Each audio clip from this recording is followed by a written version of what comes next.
Ons begin, soos ons genoem het, vanoggend met hierdie nuwe reeks, spreekreeks God is. En ek gaan 'n paar keer vanoggend vir jou vra, hoe sal jy daai sin voltooi? God is.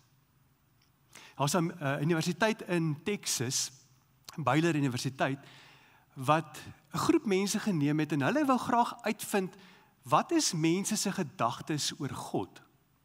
En uit hulle navorsing kom hulle agter, daar was basies 4 maniere hoe meeste mense God sien. En dalk kan jy met een of meer van hierdie maniere identifiseer. Baie mense wat hierdie studie gedoen het, sien God as die afwesige God. Met ander woorde, God is op 'n afstand. Hy het hierdie wêreld gevorm, hy het jou en my gevorm, maar hy is nie regtig betrokke in ons elke dag realiteit nie. Dis Bette Midler wat ook oor hierdie God sing, as hy sing, God is watching us from a distance. Maar dan is daar baie van ons wat God sien, en hier is die tweede manier hoe baie mense God sien, as die kritiese God. Die God wat altyd fout vind. Hy kyk uit en hy wag vir jou en my om net 'n verkeerde tree te gee, of om te doen wat hy nie wil nie. En dan straf hy ons, of hy laat iets met ons gebeur wat net ongemaklik is. Baie keer, juis in moeilike tye, beleef ons dit. As ek terugdink aan 'n paar maande terug, die brande in Amerika, hoe baie mense wat hierdie beeld het van 'n kritiese God, dadelik gesê het, maar hierdie brande is as gevolg van mense wat nie in lyn is met God se wil nie. Ek kom af op 'n spotprent waar God sit agter 'n rekenaar, en hier is 'n man wat stap op die straat, en daar's 'n klavier wat hang, en God is gereed op hierdie rekenaar om die knoppie te druk, sodra hierdie man uit lyn uittree. 'n kritiese God. Maar daar's 'n derde manier hoe baie mense God sien, dis die welwillende God. En op die oog af klink hierdie soos 'n baie goeie beeld van God. Maar met respek gesê, hier word God gesien as 'n groot kosmiese teddybeer, wat vir almal net 'n drukkie wil gee. En hy sien niks fout in die wêreld nie, daar's nie sprake van sonde nie, hy is die God wat die heeltyd net goeie geskenke en gawes uitdeel. Die welwillende God. 'n Vierde beeld wat baie mense van God het, is die autoritaire God. Met ander woorde, God wat net wette en reëls neersit. En ek voel, daar's geen verhouding nie. Ek moet net die regte dinge doen en die wette onderhou wat God vir my gegee het. Wat is jou beeld van God? Hoe sal jy die sin voltooi, God is? Jy sien, dis gewoonlik in die moeilikste tye van ons lewe. Die tye waar ons natuurrampe beleef, waar ons siekte beleef, waar iemand in jou huis inbreek, waar ons werklike, ons eerlike prentjie van God na vore kom. In ons skrifgedeelte vanoggend gaan ons 'n man ontmoet wat 'n verwronge beeld van God gehad het. En vanoggend begin ons hierdie reeks met hierdie tema, God is vrygewig. En hierdie man, as hy gedink het oor God, was dit die laaste ding wat hy oor God gedink het. En hierdie beeld van hom, hierdie verwronge beeld, is gevorm deur sy kultuur, is gevorm deur mense rondom hom en ook deur sy eie denke. Jy sien, want ons beeld van God is verskriklik belangrik. Wat jy en ek dink oor God bepaal en beïnvloed ons hele lewe. As ek en jy God sien as die God wat op 'n afstand is, die afwesige God, dan voel ek baie keer eensaam. En ek voel, hy is nie werklik betrokke in my elke dag doen en late nie. Ek moet dinge in my eie krag, my eie vermoëns doen. As ek God sien as die een wat die kritiese God is, kom ek altyd na die Here met die gevoel van skuld en skaamte. En ek voel net nooit goed genoeg in sy teenwoordigheid. As God vir my net die welwillende God is, dan maak ek niks van genade nie. Inteendeel, ek misbruik genade. En daar's niks eers sprake van vergifnis, sondebelydenis nie. as God vir my net hierdie autoritaire God is, dan word ek self iemand wat wetties is. En ek mis 'n verhouding met God. Maar kom ons gaan na die skrifgedeelte toe.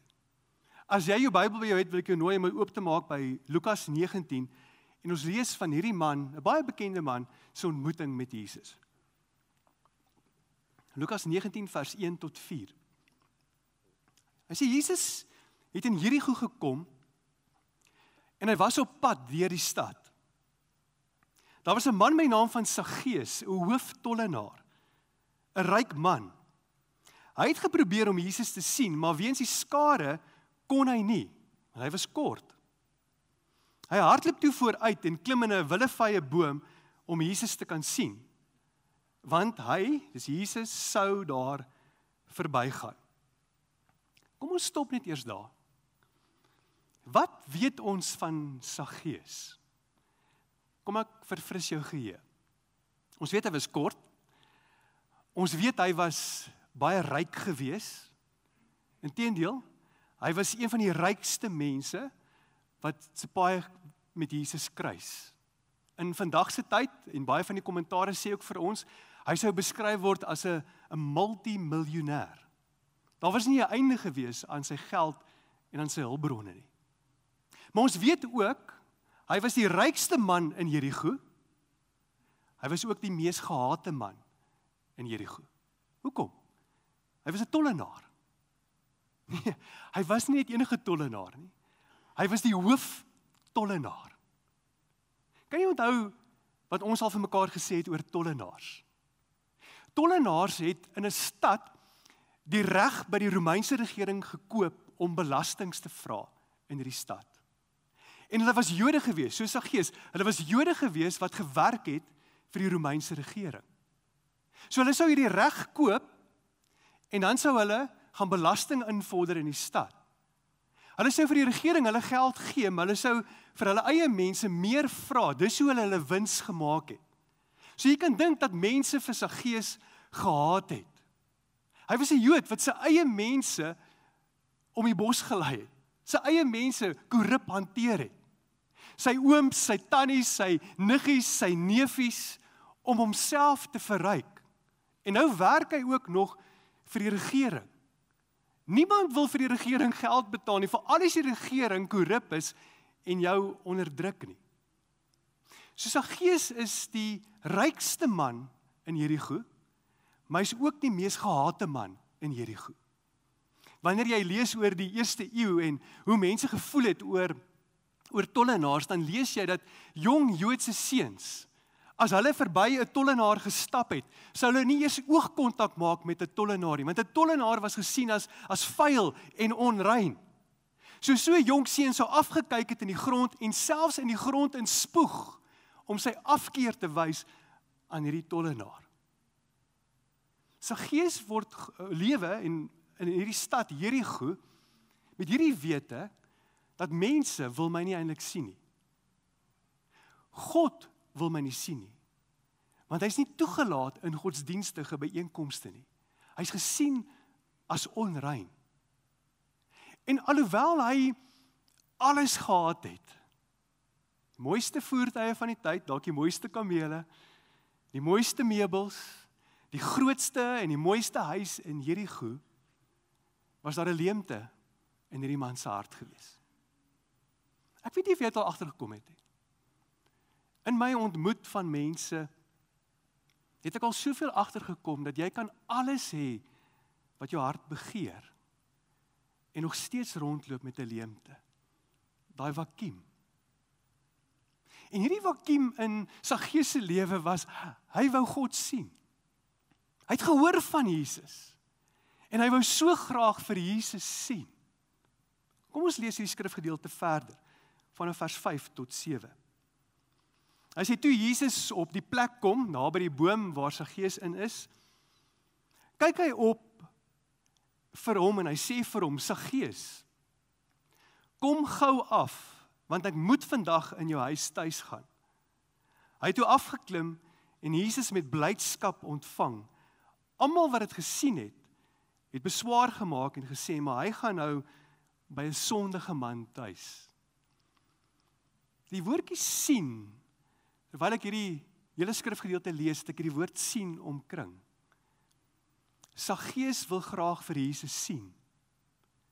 En dan is dit Jesus wat hom eers te sien. En dan is hier 'n groep godsdienstiges wat sien en hulle is kwaad. Elkeen van ons, maak nie saak vandag wie jy is, hoe oud jy is, van waar jy kom nie, het hierdie behoefte om raak gesien te word. Is asof ons gebore word met hierdie behoefte. As ek dink aan hierdie behoefte, dan dink ek altyd terug, en ek het julle al vertel hiervan, van een middag na skool, toe my seun 'n sokkeroefening gehad het. En ek het gejaag na hierdie sokkeroefening op 'n veld in die middel van ons dorp, en ek was laat vir die begin van die oefening. Ek het vinnig die kar parkeer, en ek het so half 'n drafstappie gehad om na die veld toe te stap, en ek was op so boonste wal bo die veld. En terwyl ek daar staan, toe sien ek op daai oomblik, ek was betyds gewees, is dit Jan Willem se beurt om 'n doelskop te oefen. En ek hou hom dop, en ek sien hoe hy die bal plaas. En ek sien hoe hy terugtreë, en hy hardloop en hy daai bal skop. En hy afwagting, dit eintlik gaan die bal in die doel in die nette. En as pa voel jy so trots. En ek onthou terwyl ek hierna kyk, toe wonder ek maar, wat gaan hy doen? Wat gaan sy reaksie wees nou dat hy die doel geskop het? Want op daai stadium het ons baie FIFA gespeel, en julle wat al FIFA gespeel, julle weet hoe sokkerspelers reageer, en as jy sokker ook kyk, hoe sokkerspelers reageer as hulle doel skop. Ek het gedink, dalk gaan hy soos een van daai sokkerspelers op die grond gly, op sy knieë, op die gras, en hy gaan juig oor die doelskop. Ek het gedink, miskien gaan hy na van sy spanmaats toe gaan en vir hulle 'n high five gee. Of dalk gaan hy net uitroep in hierdie uitbundige opgewondenheid oor die doelskop. Maar hy het nie een van dit gedoen nie. Hy het geskop, en sy eerste instink was om verby die nette te kyk en met my oogkontak te maak. En in sy oë kon ek lees, het my pa my gesien? Het my pa dit gesien?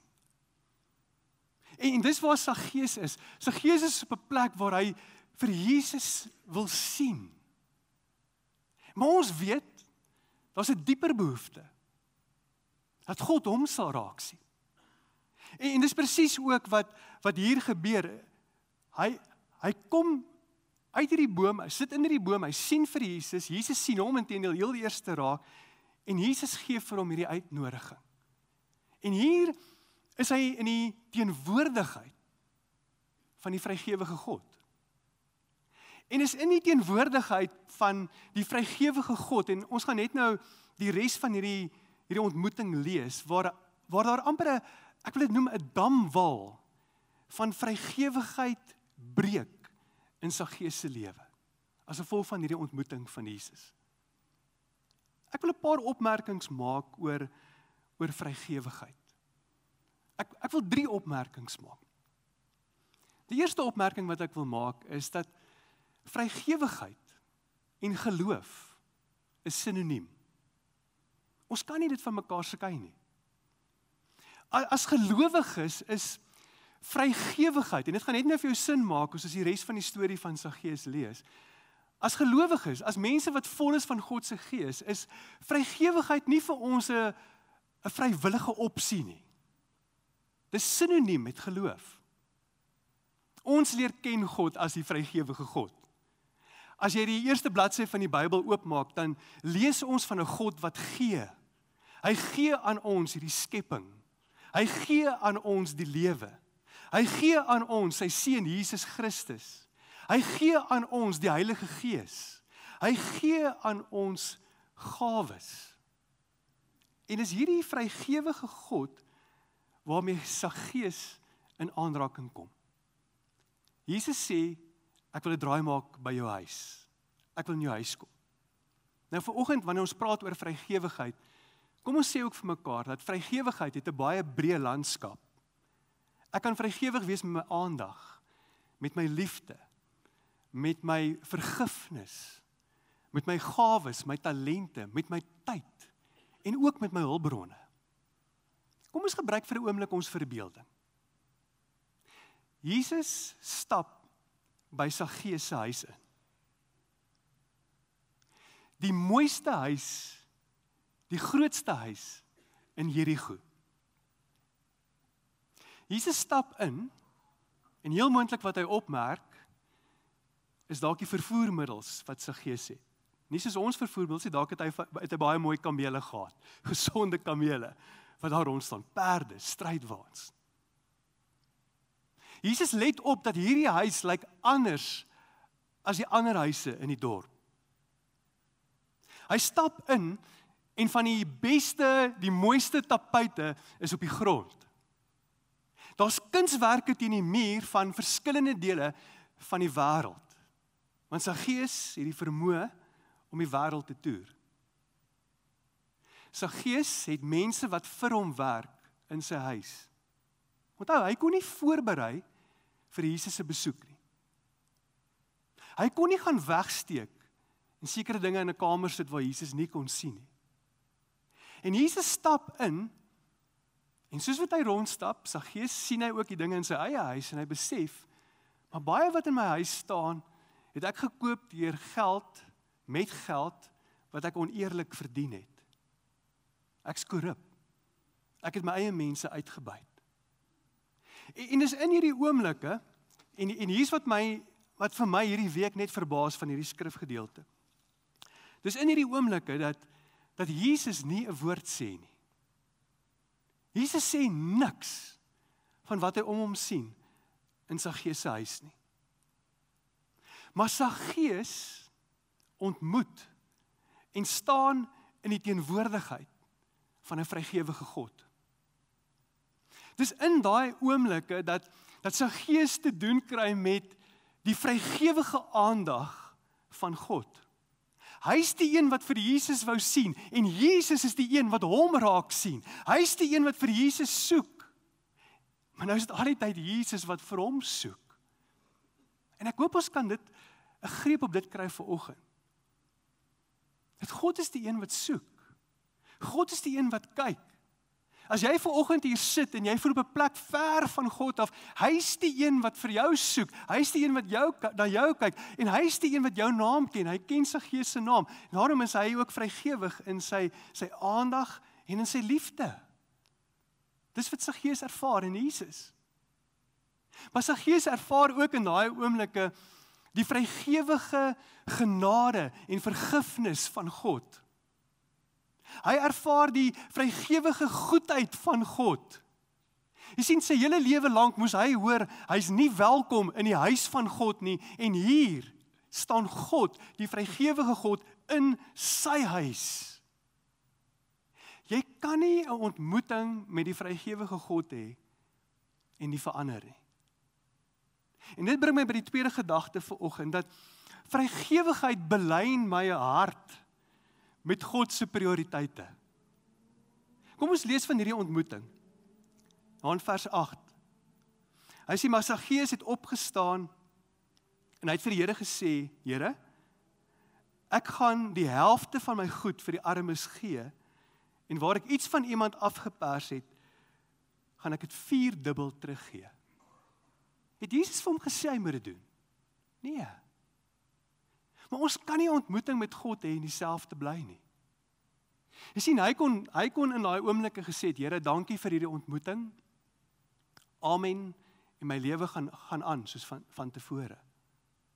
Hy kon gesê het, Here, ek ontmoet nou met die vrygewige God, en van nou af gaan ek baie bid. Ek gaan elke oggend vroeg opstaan en ek gaan seker maak ek bid.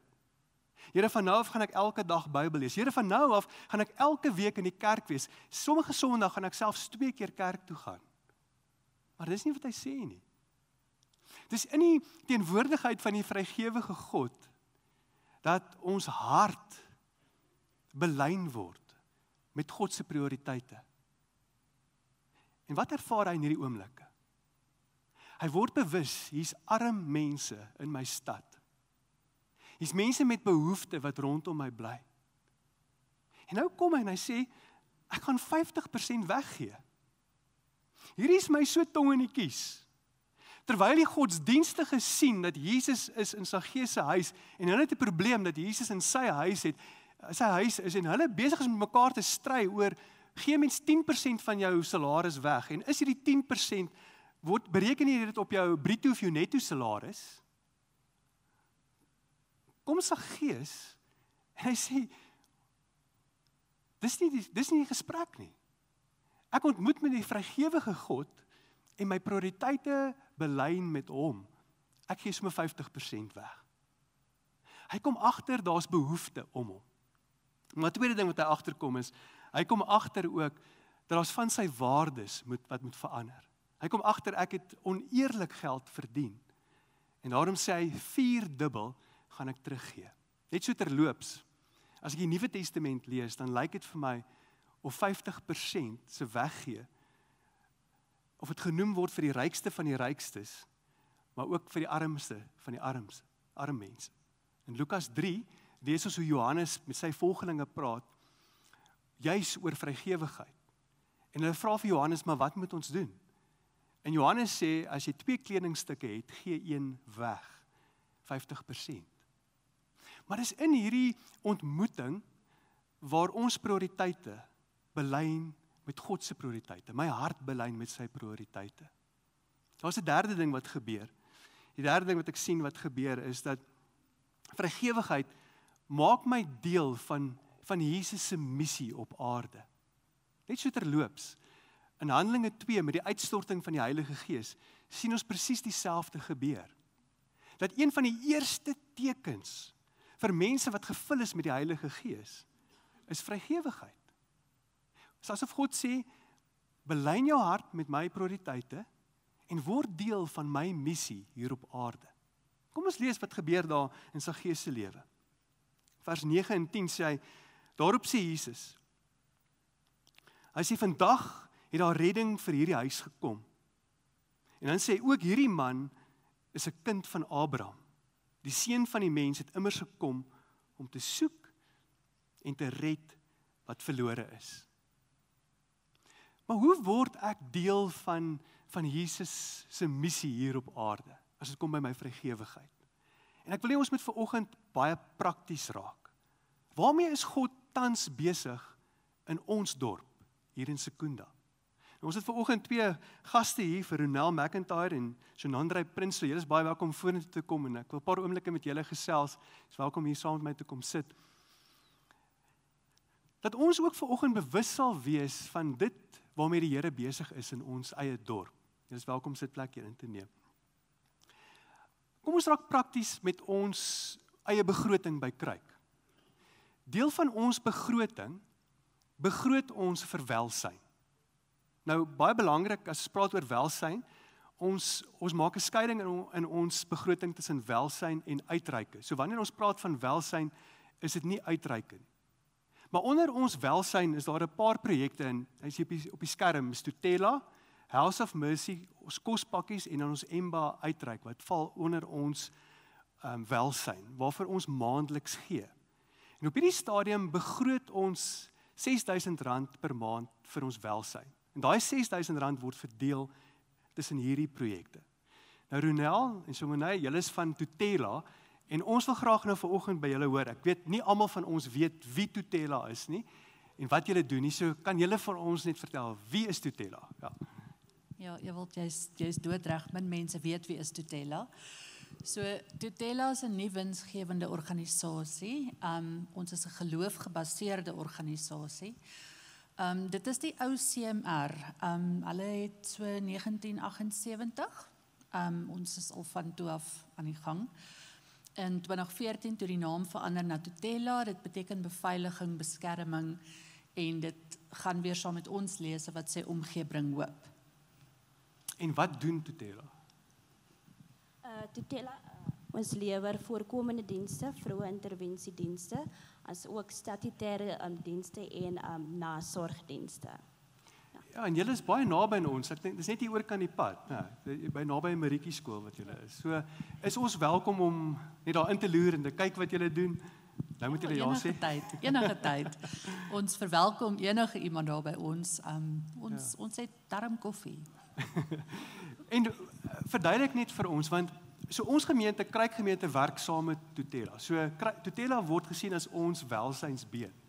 So wanneer daar persone na Kruik toe kom met 'n behoefte, baie keer 'n behoefte na kos, dan verwys ons hulle na Tutela. Dis waar ons hande vat met Tutela. Wat is die proses? As iemand nou by julle kom en sê ek het 'n behoefte, ek het werk verloor, daar's nie kos in die huis. Wat is julle proses? So hoe die proses werk, die kerk gaan vir ons 'n verwysingsbrief stuur om te sê dat die persoon was hier gewees, so ons moet asseblief net help. So hoe dit werk, daar is 'n applikasievorm wat ingevul moet word. Dan is daar ook 'n formaat vir 'n begroting. Jou applikasievorms bring jy terug, jy kort jou 3 maande bankstaat, ID-dokumente, bewys van adres, en dan een van die maatskaplike werkers gaan dan uit en doen 'n tuisbesoek om te kyk of daar wel 'n nood is. So dan word dit goedgekeur en jy kry jou kospakkie vir 3 maande. So daar's 'n proses. Ja. En dis wonderlik dat ons deel kan raak van 'n proses. Dis nie net van iemand wat net verdwyn ergens nie. Dis deel van 'n proses wat die persoon raak. Ja. Ons probeer ook om die mense wat byvoorbeeld van die kospakkies deelneem, jy weet daardie been van ons probeer om hulle skills te leer. Help hulle om deur hulle begroting te werk, om seker te maak hulle weet hoe om met hulle finansies te werk. Ons gee hulle parenting skills, ons het al een keer hier by julle dit aangebied. Ons gee verskeie dienste om te probeer om dinge vir hulle beter te maak. So dit klink vir my ook dat julle ook mense wil help om weer uit 'n situasie uit te kom en mense toerus om uit 'n situasie uit te kom. Julle het op 'n stadium genoem hoeveel gesinne julle min of meer help in 'n normale week. Hoeveel mense is dit? Dis baie. Ons het tans so by die 30 gesinne. So dit is omtrent so 70, 80 mense wat ons elke Vrydag 'n kospakkie voorgee. So ons werk net op donasies. Ons kry surplus kos van Woolworths af en dan het ons 'n maandelikse bydrae van Spar af wat vir ons die droogkos die non-perishable food gee. So om vir daai mense een sakkie kos op 'n Vrydag te gee, breek partykeer jou hart. Soos 2 weke terug het ons, ek dink daar was 6 items in die pakkie gewees.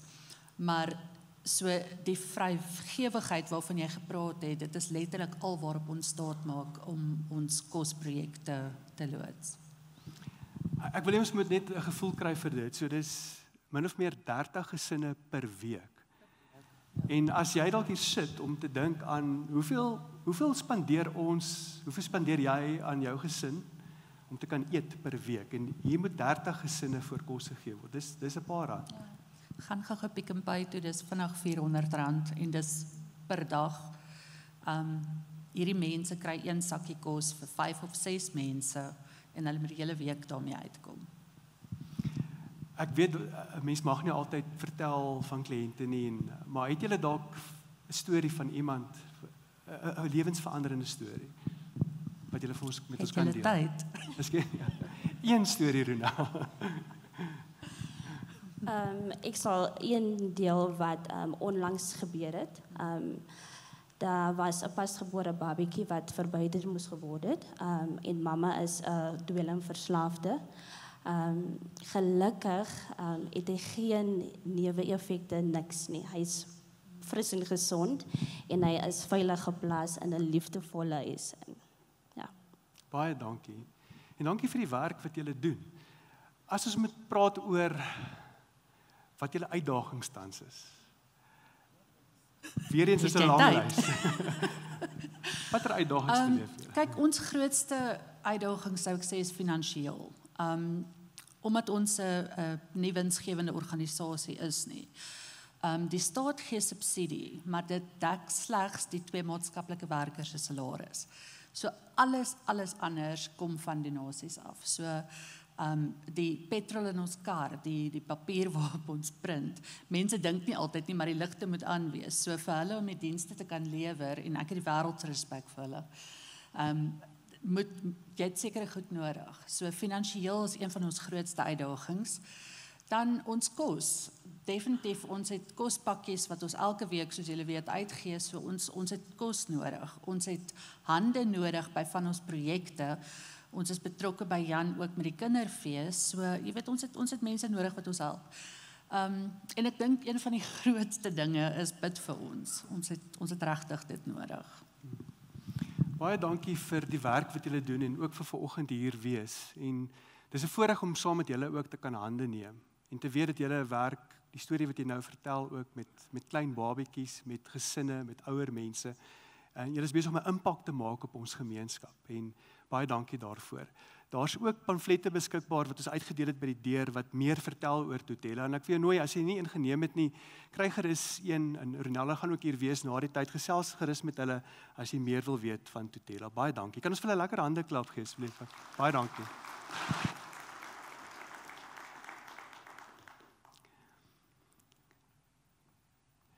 Vrygewigheid maak my en jou deel van God se missie.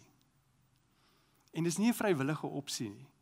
Vir iemand wat vol is van God se gees, iemand wat met die vrygewige God ontmoet het, kan ons nie anders as om mense te wees wat lewe met vrygewigheid nie. Ek wil jou, voordat ek gaan kom by die prakties daarvan, wil ek jou neem na 'n skrifgedeelte in Exodus. En dis in Exodus waar Moses self na God toe kom en hy sê vir God, ek wil weet wie U is. Ek wil hierdie sin kan voltooi, God is. En die wonderlike ding vir jou en my ook vandag is, ons hoef nie te wonder oor wie God is nie.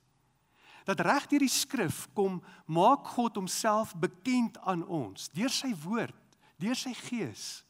In die Nuwe Testament kom beliggaam Jesus Christus wie God is. As jy wil weet wie God is, kom ons kyk net in die rigting van Jesus. Maar terug by die Exodus gedeelte. In Exodus 34 kom Moses en hy sê, Here, ek wil weet wie U is. En God ontmoet met hom. Lees gerus saam met my. Hy sê, die Here het in 'n wolk afgekom en daar by Moses kom staan en die naam die Here uitgeroep. Kom ons stop net eers daar. God self kom af. Hierdie is die evangelie. Hierdie is die goeie nuus. Dat jy en ek hoef nie deur ons eie probeerslae te probeer uitkom by God nie. Want dis in elk geval onmoontlik. Maar God kom na ons toe. In die Nuwe Testament stuur hy sy seun Jesus Christus na ons toe.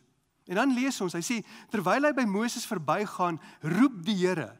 God gaan nou self sê wie hy is. Hy sê, ek, die Here, is die barmhartige en genadige God, lankmoedig, vol liefde en trou.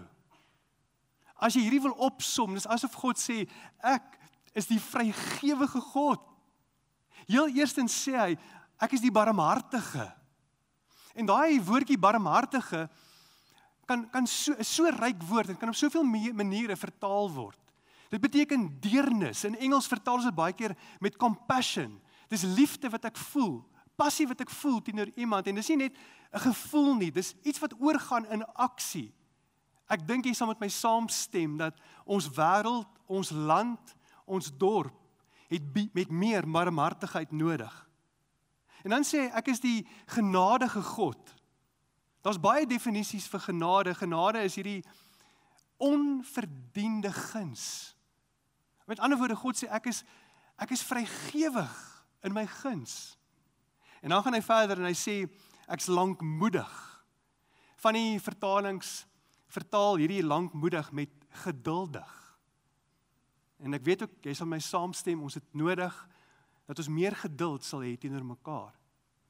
Engelse vertaling sê God, he's slow to anger. Met ander woorde, sy eerste reaksie op ons is nie woede nie, maar sy eerste reaksie op ons, op jou en my, is geduld. Hy's vrygewig ook in sy geduld. En dan sê hy's vol liefde. En weer eens, hierdie woord, vol liefde, die Hebreëse woord hiervoor is gesed. 'n baie sterk woord. Hierdie te doen met is 'n verbondstaal. Dis 'n liefde wat lojaal is, wat trou is.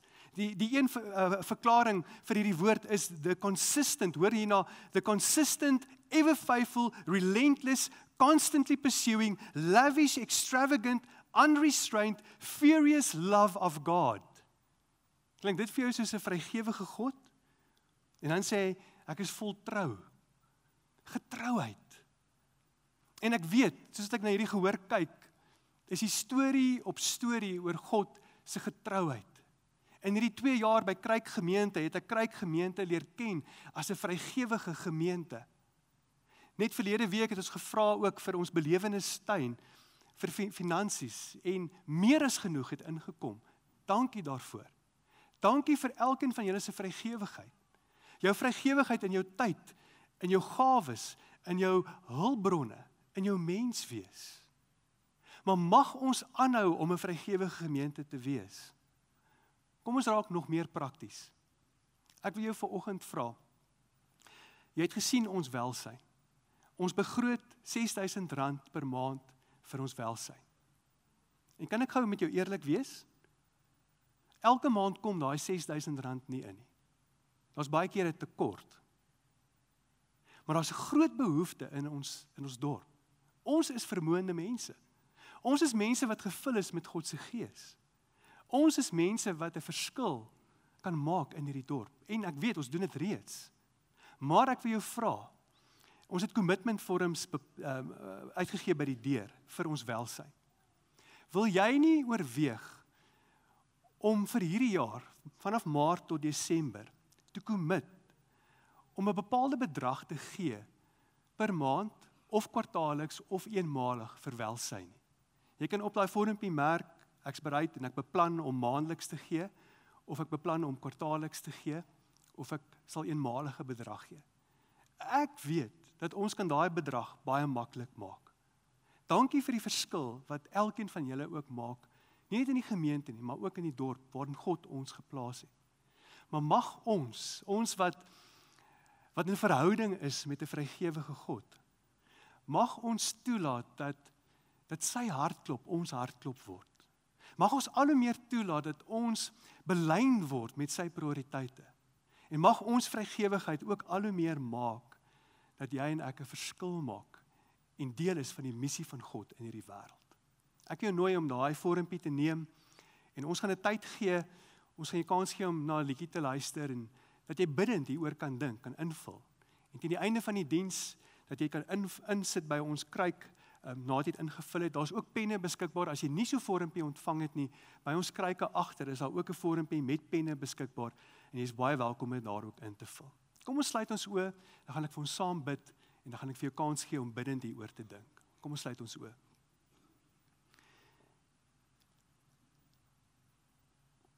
Here, dankie dat ons U kan ken as die vrygewige God. Dankie dat U ons die lewe gee. Dat U seun vir ons gee, U Gees vir ons gee. Dat U ons vul met gawes en talente en vermoëns. Ek dank U vir Kruik Gemeente. En dat oor soveel jare dat hierdie gemeente 'n impak maak op hierdie dorp en op lewens in hierdie dorp en selfs wyeer in Suid-Afrika en die wêreld. Here, ek bid ook dat U ons ook in hierdie tyd sal gebruik om 'n verskil te maak hier in Secunda. Dankie vir organisasies soos Tutela. U ken hulle behoeftes, U ken hulle uitdagings. Ons bid ook vir voorsiening vir daai organisasie. U is groot, U is almagtig.